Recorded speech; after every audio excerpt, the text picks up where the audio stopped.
मचा हुआ है। 24 घंटे में कोविड के 13,685 नए मामले सामने आए हैं और 24 घंटे में लखनऊ में 3,892 नए केसेस मिले। लखनऊ में 21, प्रयागराज में 15 लोगों की कोरोना की वजह से मौत हुई है। वहीं प्रयागराज में 1,295, वाराणसी में 1,417 केसेस सामने आए। तो उत्तर प्रदेश में कोरोना का कहर लगातार बढ़ता हुआ नजर आ रहा है। पिछले 24 घंटे में 13,000 से ज्यादा मामले दर्ज किए गए हैं। लखनऊ की अगर बात करें तो 3,000 से ज्यादा मामले यहां पर दर्ज किए गए। वहीं कानपुर में 716, गोरखपुर में 474 और 24 घंटे में यूपी में 72 मरीजों की कोरोना की वजह से मौत हुई। तो आंकड़े लगातार यूपी में बढ़ते हुए नजर आ रहे हैं। आपको बता दें, देश भर में कोरोना का कहर लगातार जारी है। वहीं देश में 24 घंटे में 1,60,000 से ज्यादा मामले सामने आए हैं और लगातार तीसरे दिन 1.5 लाख से ज्यादा केसेस मिले हैं। और पिछले 24 घंटे में कोरोना से 880 लोगों की मौत हुई है और देश में कोरोना मरीजों की संख्या 1 करोड़ के पार पहुंच चुकी है। महाराष्ट्र, यूपी, छत्तीसगढ़ कोरोना से सबसे ज्यादा प्रभावित राज्य हैं और दिल्ली और कर्नाटक में भी संक्रमण अब तेजी से बढ़ता हुआ नजर आ रहा है।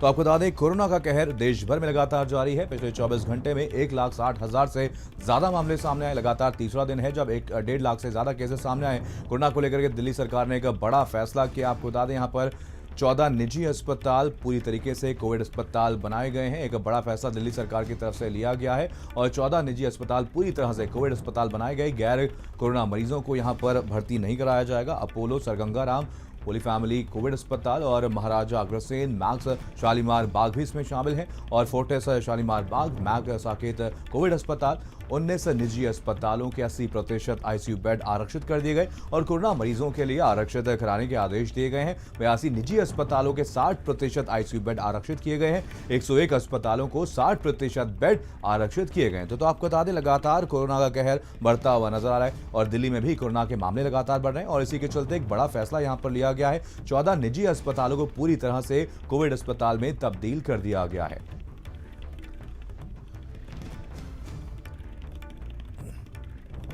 चलिए, इसी खबर पर ज्यादा जानकारी के साथ हमारे संवाददाता जुड़ गए हैं। आपको बता दें, संजय सिंह चौहान हमारे साथ, हमारे संवाददाता लखनऊ से, अवैस दिल्ली से, विकास शाही गोरखपुर से और प्रयागराज से हमारे साथ धीरेन्द्र जुड़े हैं। सबसे पहले रुक करेंगे प्रयागराज का। धीरेन्द्र हमारे साथ हमारे संवाददाता हैं।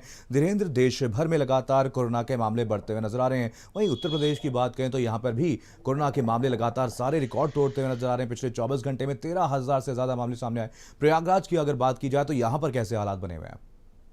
देखिए मनीष, अगर संगम नगरी प्रयागराज की बात किया जाए तो 1 अप्रैल से ही कोरोना संक्रमित मरीजों का जो आंकड़ा था वो दिन प्रतिदिन बढ़ता जा रहा था। अभी इस समय 1700 का पार आंकड़ा कर चुका है और अभी तक 8 मौतें हो चुकी हैं प्रतिदिन। करीब औसत पिछले 3 दिनों से 7 और 8 मौतों का आंकड़ा कोविड संक्रमितों का है। अगर प्रशासनिक तैयारियों की बात की जाए तो प्रशासनिक दावे तो बहुत करते हैं, लेकिन जिस तरीके से इतनी बड़ी तादाद में कोविड संक्रमित मरीज मिल रहे हैं, उनको अस्पतालों में व्यवस्थाएं नहीं मिल रही हैं और खास तौर पर जो बाहरी लोग आ रहे हैं, चाहे बस स्टैंड हो, चाहे रेलवे स्टेशन हो, उनको जागरूक करने के लिए कोई भी वहां टीम नहीं है। खुद कल हमने जब वहां पर जायजा लिया है बस स्टेशनों पे, तो खुलेआम जो लोग बॉम्बे से आ रहे हैं, दूसरे प्रदेशों से आ रहे हैं, वो मास्क नहीं लगा रहे हैं, न तो सोशल डिस्टेंसिंग का पालन कर रहे हैं। इस तरीके से जो कोरोना का संक्रमण है वो लगातार बढ़ रहा है। इस सब के बावजूद ना तो प्रशासनिक अमला किसी तरीके से किसी भी रोकथाम के लिए तैयार है, ना तो हम लोग ही जागरूक हो रहे हैं। तो इसमें तो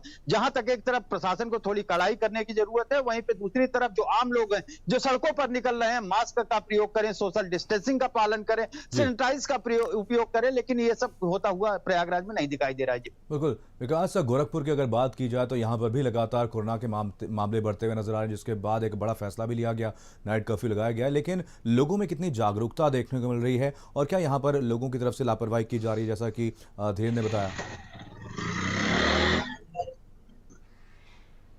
जी, आपको बता दें कि 24 घंटों में सबसे ज्यादा कोरोना संक्रमित गोरखपुर मिले, जो कि 522 थी।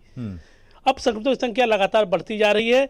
अगर कर्फ्यू की बात की जाए तो लगातार कर्फ्यू जारी। शहरी क्षेत्रों में कर्फ्यू का असर देखने को मिल रहा है, लोग रातों को नहीं निकल रहे हैं और दिनों में भी लोग मास्क लगा रहे हैं। ग्रामीण क्षेत्रों में जो कि पंचायत का चुनाव चल रहा है, वहां पे लग रहा है जैसे पंचायत चुनाव में कोरोना आता ही नहीं है। लोगों की लगातार भीड़ दिखाई दे रही है, सुबह हो शाम हो, एक दूसरे के बगल में मास्क तो जैसे लग रहा है उनको लगाना ही नहीं है, जब तक चुनाव चलेगा कोरोना आएगा नहीं। हाँ, शहरी क्षेत्र में इसका पालन हो रहा है। लोग या पुलिसिया डर से या जुर्माने के डर से मास्क लगा के निकल रहे हैं। पुलिस को जागरूक कर रही है। प्रशासन 1000 बेड की बात कर रहा है, लगातार सीएम रोज वीसी कर से उनकी जानकारी ले रहे हैं, लेकिन ग्रामीण क्षेत्रों में हाल बेहाल है। लोग सिर्फ पंचायत चुनाव कराने में लगे हुए हैं और कोई भी मास्क नहीं लगा रहा है। खुलेआम लोग कोरोना की जो गाइडेंस की धज्जियां उड़ाते हुए दिख रहे हैं और एक दूसरे के सोशल डिस्टेंस पालन नहीं, एक दूसरे से भारी संख्या में एक साथ प्रचार कर रहे हैं, एक साथ जुट रहे हैं। और शहरी क्षेत्र में कहा जाए तो पुलिसिया डर कहा जाए या जो भी गाइडलाइन है उसका पालन होता दिख रहा है, रोज मास्क भी लगा रहे हैं। जी बिल्कुल संजय, अगर यहाँ पर यूपी की राजधानी लखनऊ की बात की जाए तो सबसे ज़्यादा प्रभावित शहर यूपी का लखनऊ ही है, जहाँ पर सबसे ज़्यादा केसेस लगातार देखने को मिल रहे हैं। पिछले 24 घंटे में 3000 से ज़्यादा मामले सामने आए। वहीं कहीं ना कहीं हालात बिगड़ते हुए नजर आए। इसको देखते हुए प्रशासन की तरफ से अब क्या कुछ तैयारियां की जा रही हैं? तैयारियां कागजों पे की जा रही है। लगातार सीएम योगी आदित्यनाथ की यहाँ पर बैठकें हो रही हैं, लेकिन जमीनी हकीकत क्या है मैं आपको सरकारी सिविल अस्पताल है यहाँ के दिखाऊं। सुबह 7 बजे से ये लोग कोविड की जांच के लिए खड़े हैं, क्योंकि पेशेंट कोविड की जांच के साथ साथ ये वो लोग भी हैं जो मरीज को लेकर के आए हैं, और मरीजों को डॉक्टर तभी देखते हैं जब उनकी कोविड की जाँच अगर निगेटिव होती है। सुबह 9 बजे से ऊपर का टाइम है। आप देखिए कोविड काउंटर है जहाँ पर रजिस्ट्रेशन होता है और जहाँ पर रिकमेंडेशन फॉर्म के बाद यहाँ से कोविड की जांच के लिए उन्हें 21 नंबर काउंटर भेजा जाएगा।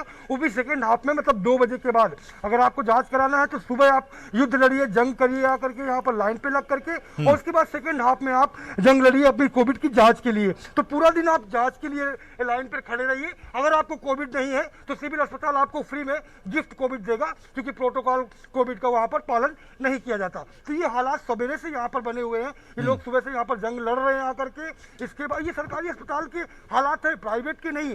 प्राइवेट की जांचें तो ऑलरेडी लूटने के लिए की जा रही है, लेकिन जो सरकारी उपक्रम है जो ये दावे कर रहे हैं कि हम कोविड की जंग जीत के मानेंगे, लेकिन कैसे, वो आपके सामने तस्वीरें हैं। तो ये हाथों में कैसे केस तो बढ़ने तय है। लगातार 4000 से ज्यादा केसेस राजधानी लखनऊ में आ रहे हैं, लोग मर रहे हैं, चाहे अस्पताल के बेड की वेटिंग हो या फिर जो है भैंसा कुंड की वेटिंग, हर जगह वेटिंग मिल रही है। ऑक्सीजन के लिए वेटिंग है, बेड के लिए वेटिंग है। तो ये हालात बने हैं, ऐसे में जंग जीतना मुश्किल होगा जब तक कि संजीदगी नहीं होगी। कारण ये है अस्पताल का जो प्रशासन है वो टाइम घड़ी देख करके काम कर रहा है। धरती के भगवान जंग लड़ रहे हैं, वो भी कोविड से कहीं ना कहीं प्रकोप में आकर के बेड में लेटे हुए। लेकिन सिस्टम को बदलना होगा, इंतजाम को बदलना होगा, तब ये लाइनों की जो कतारें हैं वो कम देखने को मिलेंगी। मनीष बिल्कुल, अवैस भी जुड़े हुए हैं दिल्ली से। अवैस, आज का दिन लगातार तीसरा दिन है जब 1.5 लाख से ज़्यादा मामले सामने आए हैं, और आपसे जानना चाहेंगे विशेषज्ञ का इस पर क्या कुछ कहना है। दूसरी लहर में पीक कब तक पहुंच सकती है और पीक क्या कुछ रहेगी, और वहीं आने वाले समय में भी क्या कुछ बड़े फैसले लिए जा सकते हैं सरकार की तरफ से? देखिए, महाराष्ट्र की अगर बात करें तो महाराष्ट्र में जो है लॉकडाउन लगाने के ऊपर चर्चा हो रही है, और कल मुख्यमंत्री ने एक अहम बैठक की और ऐसा माना जा रहा है कि आज महाराष्ट्र में लॉकडाउन लगाने को लेके एक बड़ा ऐलान जो है वो किया जा सकता है। अब ये लॉकडाउन किस शक्ल का होगा ये देखने वाली बात होगी। हालांकि एक्सपर्ट्स की कमेटी ने महाराष्ट्र में कहा था कि 14 दिन का लॉकडाउन लगाना चाहिए, लेकिन मुख्यमंत्री जो है वो 7 दिन के लॉकडाउन के पक्ष में हैं। विपक्षी दलों के नेताओं से भी बातचीत की थी और उनसे भी उद्धव ठाकरे ने अपनी बात रखी थी और कहा था कि लॉकडाउन की अगर फैसला होता है तो उसमें समर्थन किया जाए, क्योंकि महाराष्ट्र एक ऐसा राज्य है जो देश में सबसे ज़्यादा प्रभावित है। लगभग अगर आज के मामलों की बात करें तो 1,60,000 मामले आए हैं, उनमें से 51,000 मामले अकेले महाराष्ट्र में ही आए हैं। तो बेहद गंभीर स्थिति महाराष्ट्र में बनी हुई है। महाराष्ट्र के बाद उत्तर प्रदेश सबसे ज़्यादा कोरोना से प्रभावित राज्य है, जहां पर 13,600 मामले सामने आए। उसके बाद कर्नाटक है जहां पर 13,500 मामले सामने आए।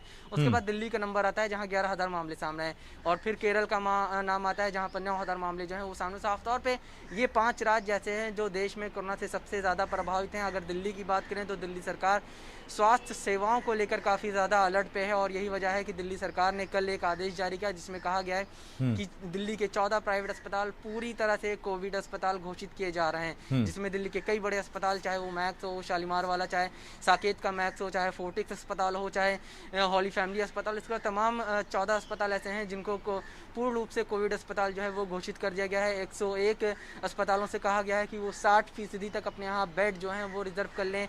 80 अस्पतालों से कहा गया है कि वो अपने यहाँ 60% ICU बेड जो हैं वो कोविड मरीजों के लिए रिजर्व कर लें। दिल्ली में LNJP अस्पताल के सामने एक शाहीन बैंकेट हॉल है, वहाँ पे भी 200 से ज़्यादा बेड का इंतज़ाम जो है वो कोरोना के मरीजों के लिए किया गया है। और कहा जा रहा है कि अगर दिल्ली के इसी तरह से मामले सामने आते रहे तो दिल्ली में कई जगहों पे जो है इस तरह के बैंकेट्स हॉल या हॉल जो है उनको लेके कोरोना के मरीजों के लिए हेल्थ केयर सेंटर जो है वो बनाया जा सकता है, जहाँ पे उनको भर्ती किया जाएगा। फिलहाल LNJP के सामने जिस बैंकेट हॉल को कोरोना केंद्र बनाया गया है, कोरोना कोविड केयर सेंटर जो बनाया गया है, वहाँ पे लगभग 20 से 25 मरीज जो हैं अभी भी भर्ती हैं। और वहीं दूसरी खबर ये भी आ रही है कि स्पुतनिक वी को जो है ऑफिशियली अब आपातकालीन इस्तेमाल के लिए केंद्र सरकार से मुहर मिल चुकी है, मंजूरी मिल चुकी है और अब वो जल्दी ही भारत में लगाई जाएगी। इसके साथ ही भारत में 3 वैक्सीन हो जाएंगी, जिनको जो है कोरोना के मरीजों के लिए टीकाकरण के रूप में यूज़ किया जाएगा। इससे पहले 2 ही थी, कोविशील्ड और कोवैक्सीन थी। कोवैक्सीन जो है वो भारत की बनाई हुई स्वदेशी थी और सबसे ज़्यादा वही लगाई जा रही है भारत में। उसके बाद फिर ये डिमांड इस तरह से राज्यों में बढ़ी थी कि कोरोना की जो टीका है उनकी कमी पड़ी है। ऐसे में अब केंद्र सरकार ने स्पुतनिक वी को जो है मंजूरी दे दी है और उम्मीद की जा रही है आने वाले दिनों में लगभग 1 से 2 दिन में इसको जो और ज़रूरी कागजी काम है वो पूरे हो जाएंगे और जल्दी ही मार्केट में या फिर अस्पतालों में अवेलेबल होगी मरीजों को लगाने के लिए। साफ तौर पे लगातार लापरवाही जो है वो देखने को मिली है। दूसरी तरफ महाराष्ट्र से जो मजदूर हैं उनका पलायन शुरू हो गया है। दिल्ली में भी आज सुबह ऐसी खबर आई कि जो बिल्कुल, चलिए मैं सबको रोकना चाहूँगा। प्रयागराज से हमारे साथ हमारे संवाददाता धीरेन्द्र भी जुड़े हुए हैं। धीरेन्द्र, अगर यहाँ पर अस्पतालों की बात की जाए तो कैसी तस्वीरें अस्पतालों में देखने को मिल रही हैं, मरीजों को कितनी दिक्कतों का सामना करना पड़ रहा है, और टीकाकरण की अगर बात की जाए तो टीकाकरण कहाँ तक पहुँचा है प्रयागराज में?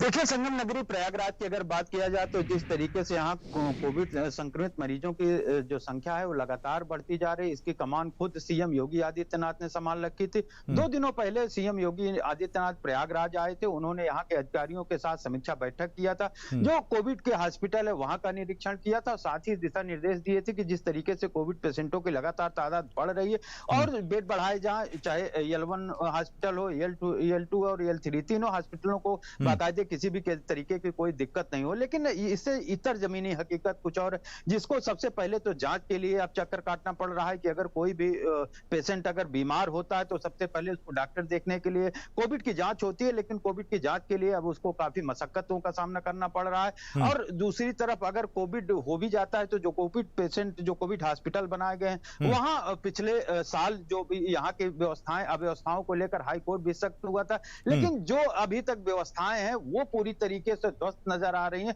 लोग परेशान हैं, बेहाल हैं। बिल्कुल विकास, गोरखपुर में टीकाकरण के कोरोना वैक्सीनेशन के क्या कुछ आंकड़े हैं? कितने लोगों को अभी तक टीका लगाया जा चुका है यहाँ पर?